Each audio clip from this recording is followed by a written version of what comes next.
रात्र पहिली. सावित्री व्रत. आश्रमातील प्रार्थना झाली. सारे सोबती सभोवती मंडलाकार बसलेले होते. श्यामच्या मुखचंद्राकडे सर्वांचे डोळे लागले होते. तो भ्रातृसंघ म्हणजे एक अपूर्व दृश्य होते. वाळवंटातील झरा अधिकच सुंदर व पवित्र वाटतो. अंधारात एक किरणही आशा देतो. सध्याच्या निष्प्रेम काळात मला काय त्याचे, अशा या काळात असे प्रेमळ संघ म्हणजे परम आशा होय. त्या भ्रातृसंघातील प्रेमासारखे प्रेम अन्यत्र क्वचितच पाहावयास सापडले असते. तो आश्रम म्हणजे त्या गावातील जीवनाला, साचिव जीवनाला जीव स्वच्छ ठेवणारा जिवंत व पवित्र झरा होय. गावात सर्वत्र शांतता होती. आकाशात शांतता होती. काही बैलांच्या गळ्यातील घंटांचा गोड आवाज दुरून येत होता. वारा मात्र स्वस्थ नव्हता. तो त्रिभुवन मंदिराला सारखा प्रदक्षिणा घालीत होता. आपली अखंड प्रार्थना गुणगुणत होता.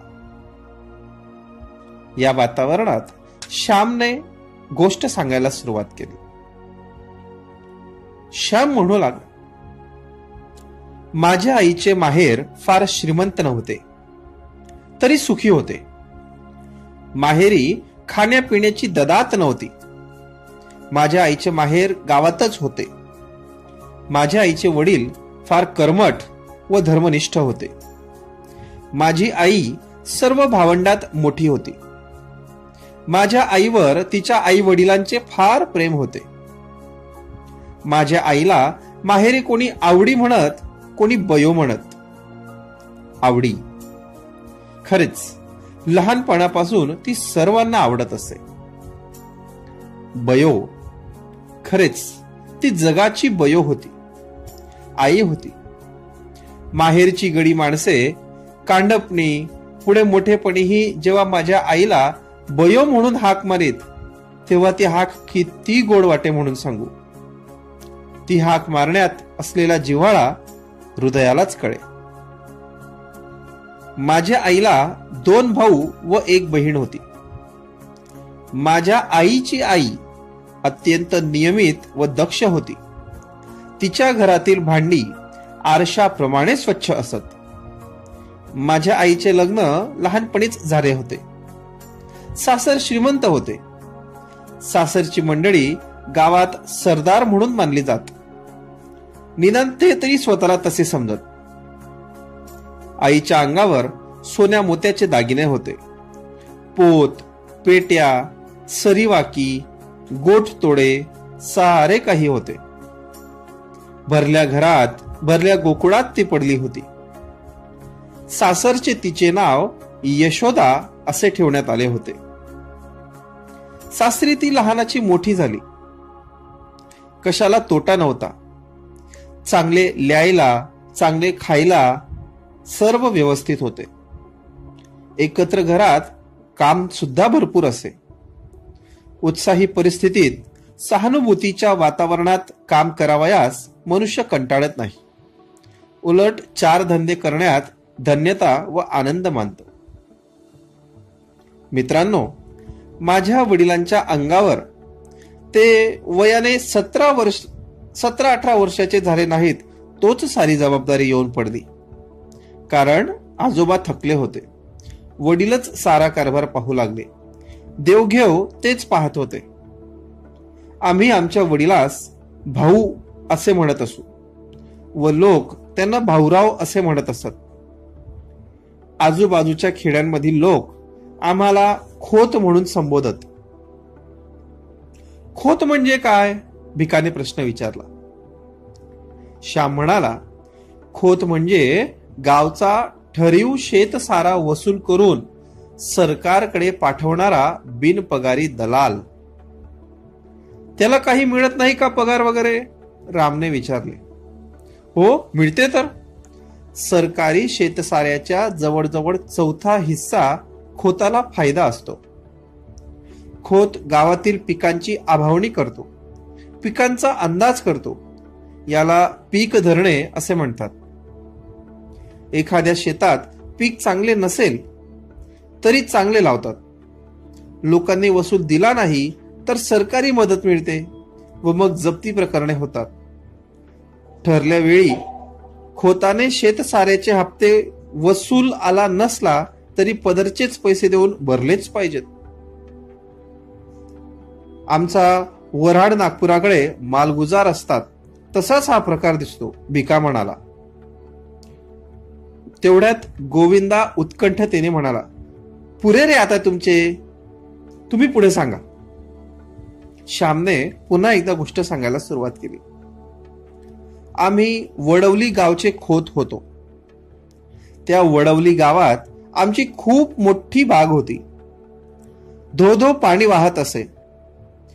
दांड बांधून दुरून पाणी आणले होते. ते उंचावरून पडत असे. बागेत केळी, पोफळी, अननस लावलेले होते. निरनिराळ्या जातीची फणसाची झाडे होती. कापे, बरके, अर्ध कापे. तुम्ही कोकणात याल तेव्हा हे सारे प्रकार मी तुम्हाला दाखवीन. ती बाग म्हणजे आमचे वैभव, आमचे भाग्य असे आम्ही म्हणत. परंतु गड्यांनो, ते आमचे वैभव नसून आमचे पाप होते.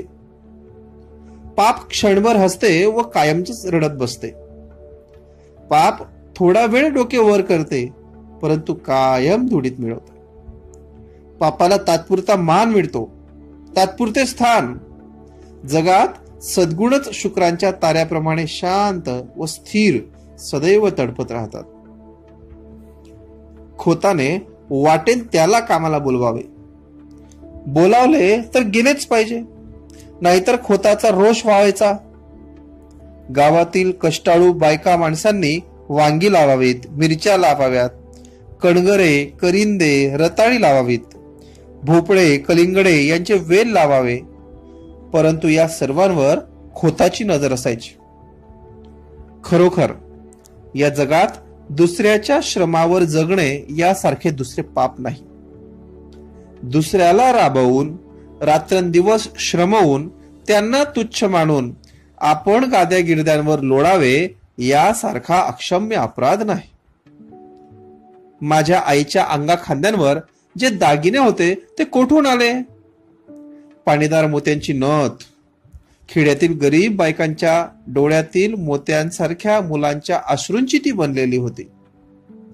त्या गरीब लोकांच्या सोन्यासारख्या मुलांच्या तोंडावरील हास्य व अंगावरील बाळसे आणि तजेला हिरावून आणून माझ्या आईला सोन्याचे गोडतोडे करण्यात आले होते. परमेश्वराला हे सत्य माझ्या आईला पटवून द्यावयाचे होते. तो माझ्या आईला जागे करणार होता. माझे वडील स्वभावाने दुष्ट होते अशातला भाग नाही, परंतु पूर्वजांची प्रथा त्यांनी चालू ठेवली. खोताच्या अवास्तव अधिकाराचा त्यांना अभिमान वाटे. कोणी ऐकले नाही की त्यांना हे कोण कुणबट माजले. कुणव्याला कुणबट म्हणायचे व महाराला म्हारडा म्हणायचे अशी ही पद्धत ठरलेली. असे म्हणताना आपणच माजलो आहोत, सत्तांध झालो आहोत हे यांच्या लक्षातही येत नसे. वडिलांच्या हातात नवीनच कारभार आलेला, तथापि त्यांना फारसा अनुभव आला नव्हता. खोतपणाच्या तोऱ्यात एखाद्या वेळेस वाटेल ते बोलून जात व अनेकांची मने दुखावली जात.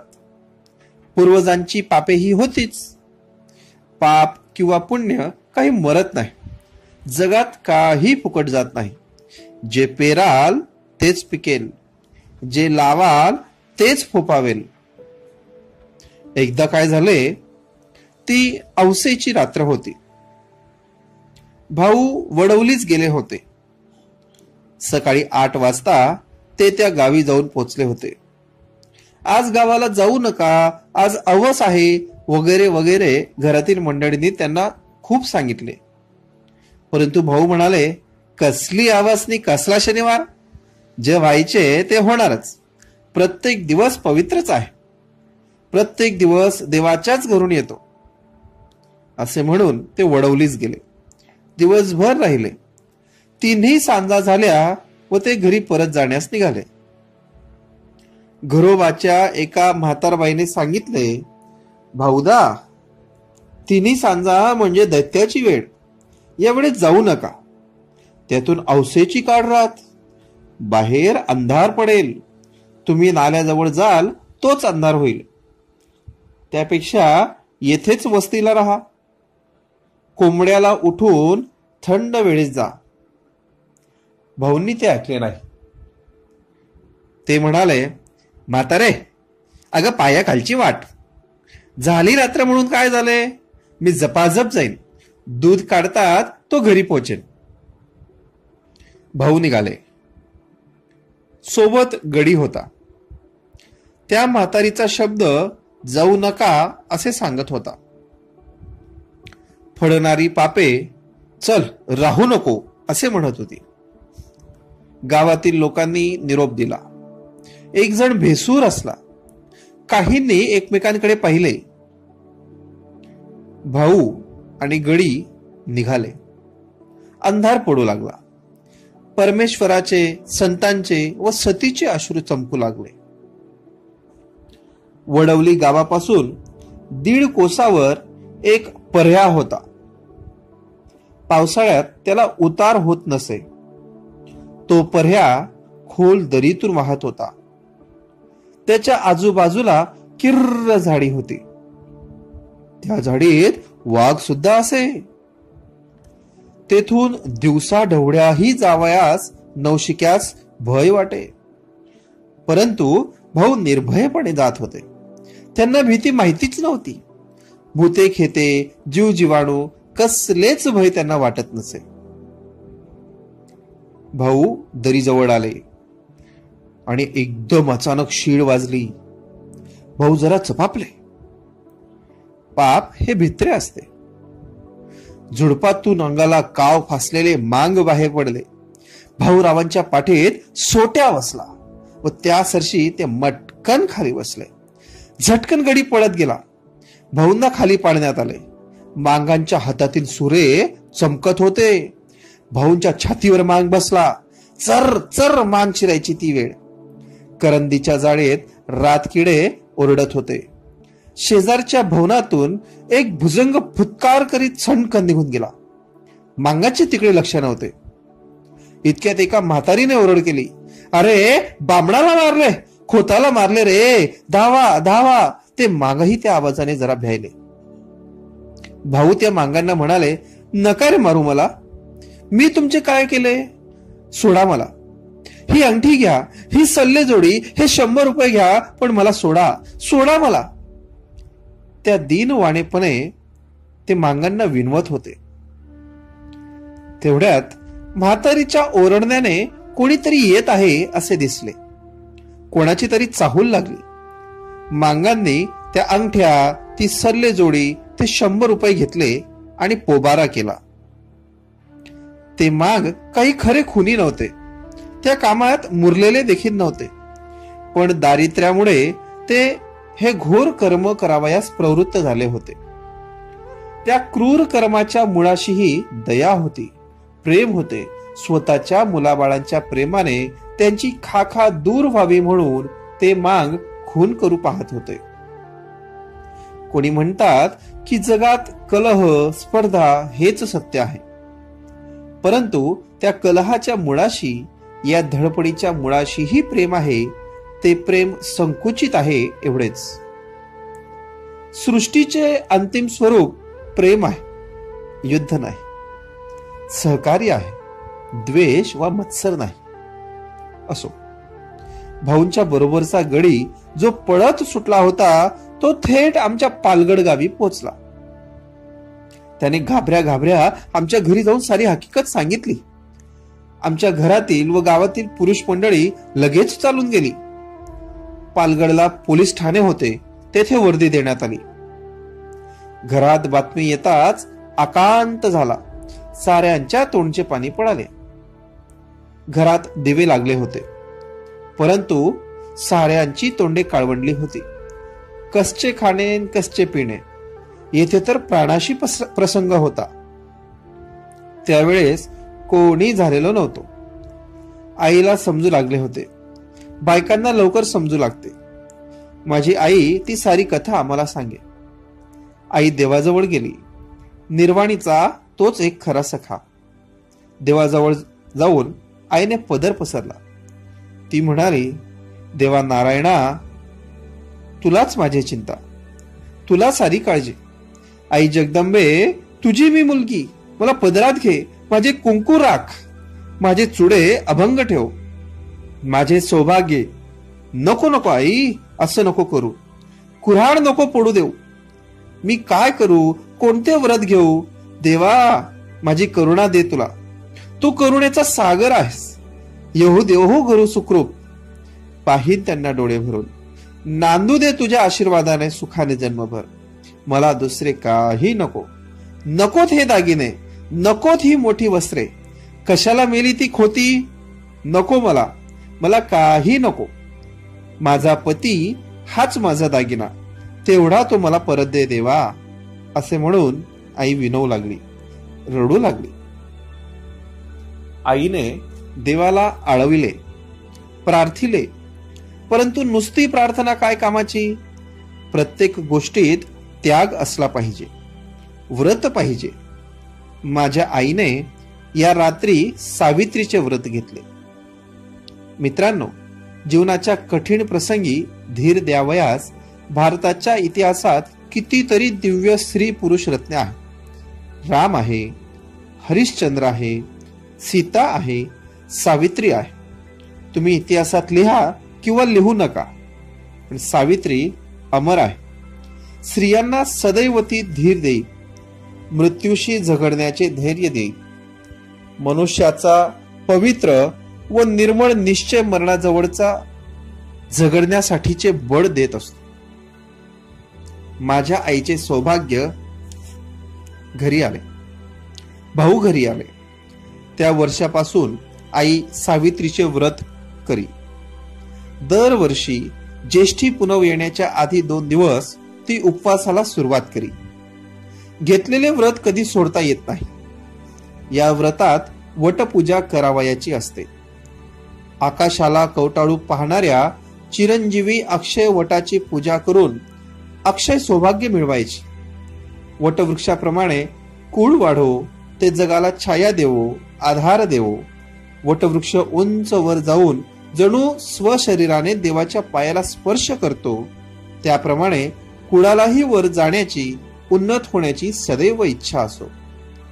वटवृक्षास अनेक पारंब्या व तणावे फुटतात. त्याचप्रमाणे कुळाचा कुळ विस्तार होवो, कुळाला बळकटी येवो, या व अशाच शेकडो भावना या वटपूजेने कळत नकळत बायकांच्या जीवनात येत असतील.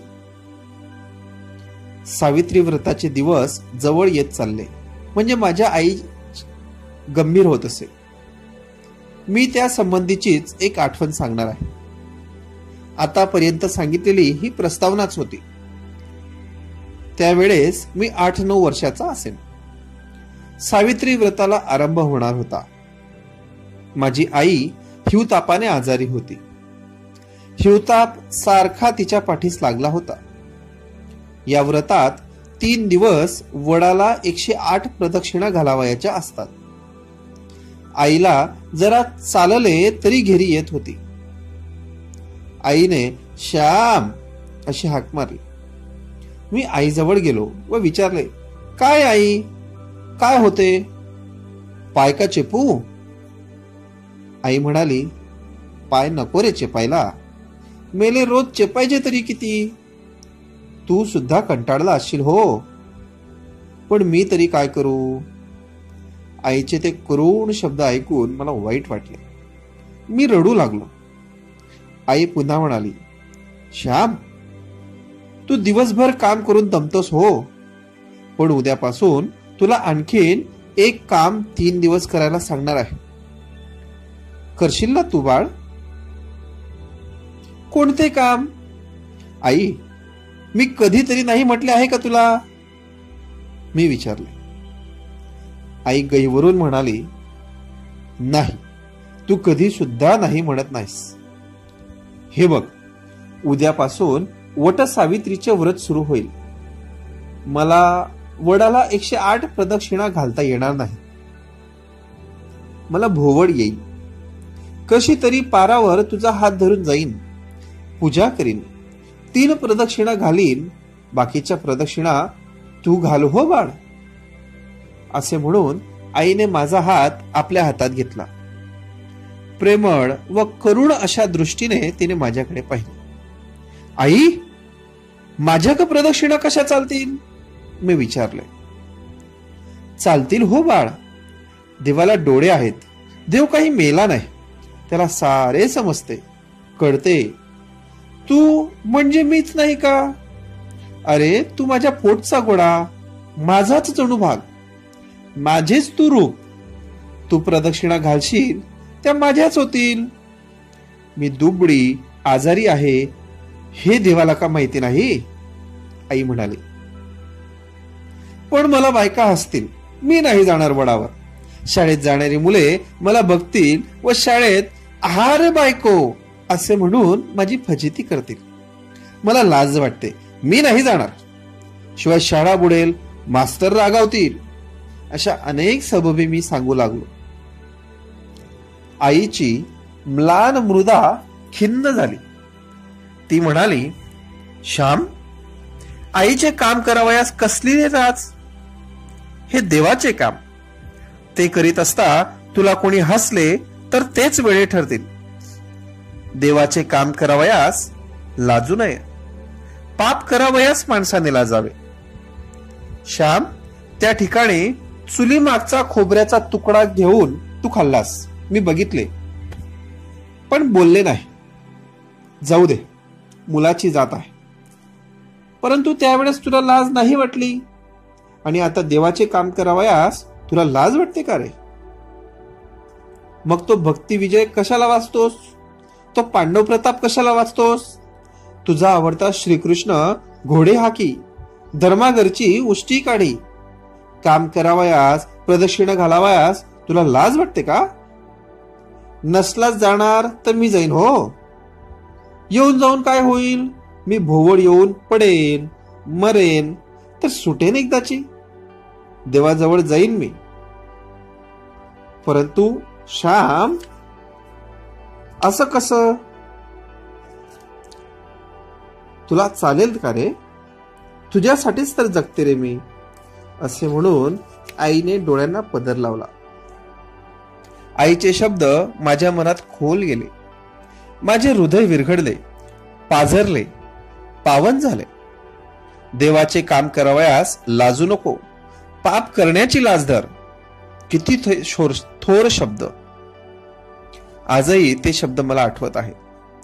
आजकाल या शब्दांची किती जरुरी आहे. देवाच्या कामाची, देशाच्या कामाची, भारत मातेच्या कामाची आम्हास लाज वाटते. परंतु वाईट पुस्तके वाचण्याची, वाईट सिनेमा पाहण्याची, तपकीर ओढण्याची, विडी सिगारेट ओढण्याची, सुपारी खाण्याची, चैन करण्याची आम्हाला लाज वाटत नाही. पुण्यकर्म, सत्कर्म करण्याची लाज वाटू लागली आहे. आणि असत्कर्म करण्यात प्रौढी व संस्कृती येऊन राहिली आहे. फार वाईट स्थिती आहे ही. मी आईच्या पाया पडलो व म्हटले, आई, जाईन हो मी. कोणी मला हसो, कोणी काही म्हणो, मी जाईन. पुंडलिक आई बाबाची सेवा करून मोठा झाला. देवाला बांधून आणता झाला. तुझे काम करून मला तुझा व देवाचा लाडका होऊ दे. शाळेत मास्तर रागावले, त्यांनी मारले तरी चालेल. आई, तुला माझा राग आला का? तुला वाईट वाटले? असे केविलवाणे मी विचारले. नाही हो बाळ, मी तुझ्यावर कशी रागवेन? मला तुझ्यावर रागवताच येत नाही, आई म्हणाली. गड्यानो, मी घरी असलो व वट सावित्री जर आली असली तर वडाला प्रदक्षिणा घालण्यास मी नेहमी जात असे. माझ्या आईचे त्या दिवशीचे शब्द मी कधी कधी विसरणार नाही. ते शब्द आहेत, पाप करताना लाज वाटू दे, चांगले काम करताना लाज नको. पाप करताना लाज वाटू दे, चांगले काम करताना लाज नको. पाप करताना लाज वाटू दे, चांगले काम करताना लाज नको.